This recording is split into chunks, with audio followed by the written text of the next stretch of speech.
the number one thing that will put us in your office quickest, whether it be liquid or food related, what would it be? Dr. McCawley, I'll start with you. What's the worst thing?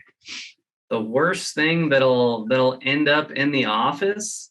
I mean, what are you talking about? Like a liquid, or what are you talking about? I mean, as far as like a food, if you eat something hard enough, you can certainly crack your teeth, and then you'll end up in the office pretty quick there. Like a jawbreaker? Yeah, I mean, jawbreakers, they don't call them that for nothing.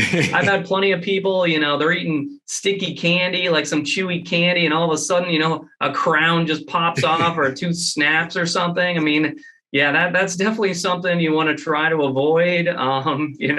Softer foods are definitely going to be easier on your teeth, especially if you've got crowns or anything like that, because whenever you got a crown, it's just not as strong as a natural tooth. And, I've seen plenty of people come in, say, hey, you know what? I was eating this, I was cracking nuts or something. And then, here's my tooth. I'm like, oh shoot. All right.